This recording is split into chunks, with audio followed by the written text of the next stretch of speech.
Hello, everybody. What I want to talk to you about today is, do we need all of the colleges and universities that we have in the United States? Now, in the United States, we have over 5,000 academic institutions of higher learning. Now, that includes junior colleges, four-year baccalaureate degrees, master's and doctoral programs. And the reason I ask this question is this.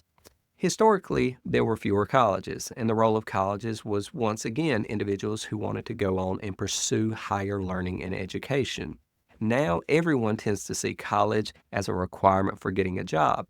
Now, what I've also seen in students, and I've talked about this in other videos, is a lack of motivation. That is, they don't put as much effort into the college experience on average as you used to see because, once again, lots of people are just looking at college as the 13th, 14th, 15th, and 16th grade that they need to complete in order to get a job.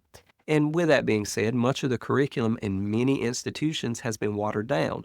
So the academic rigor in one institution may be totally different than the academic rigor at another institution. So more than ever, you certainly have to look at programs specifically and the reputation of the school in terms of their acceptance criteria and the academic rigor that they impose on students. And we discussed this as well in another video of how this creates a class system of universities in terms of what you can get accepted into.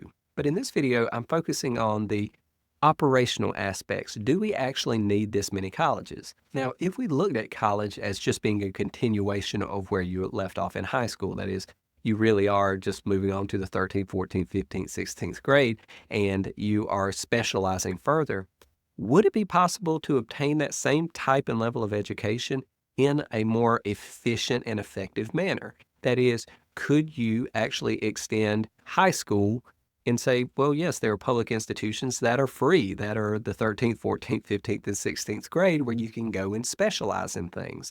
Now, many people would say, well, that is the role of the technical college that you can go there. But the only response to that is, well, but this isn't free. This isn't something completely and totally paid for by the government.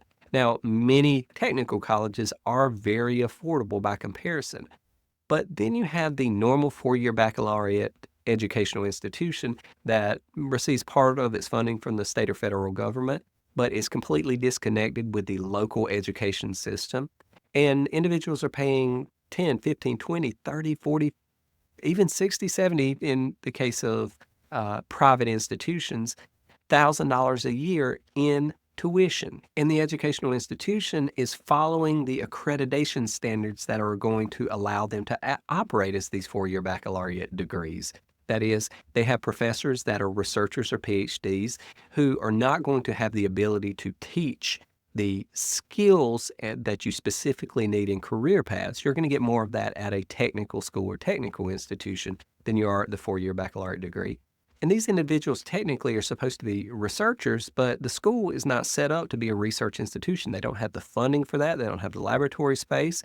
They don't necessarily have the faculty who are focused on research. This faculty usually went on to get a PhD to do some research, but their primary focus, once again, is to teach in these institutions rather than to do as you do in a R1, as they call it, a high-level research university, where you're not teaching much. You're really just focusing on research, and lots of the teaching is done by adjunct instructors or clinical instructors or even teaching assistants in many cases. So I tend to be of the opinion that in the United States, we could use a lot more technical colleges that come at a lower cost, that have more specialized programs for specific career fields and industries than we need in terms of four-year academic institutions where individuals are simply going to college oftentimes not really knowing what they want to do in the world. And there needs to be a shift in the mind of the employer that you need that four-year academic institution to do many of the things that they require in the workforce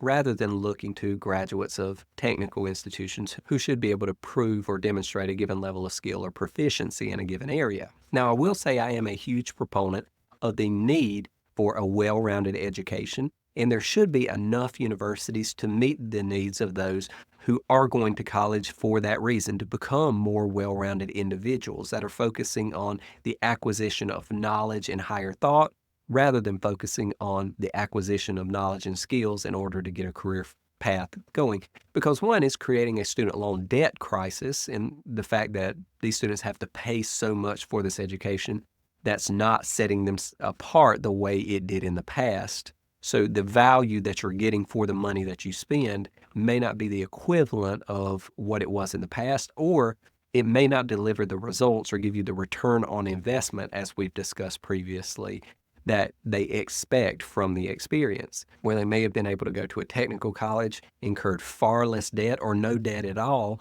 and been able to come out and pursue the career field or path that they desire. So just to summarize, it is my belief that we need more technical colleges that focus in this way, fewer of the four-year baccalaureate institutions, but we need to have both. They are both very important and both play a distinct role in society. You're just going to have fewer people going to the four-year baccalaureate institution and the higher education programs, the graduate degree programs in the same vein. And ultimately, this would serve different segments of the population better. But once again, this is just my opinion and means nothing more than that. If you have thoughts on the matter, I'd love to hear your thoughts down in the comments, or go over to thebusinessprofessor.com and start a discussion. But in any event, I hope to see you around the platform sometime soon. Until then, take care.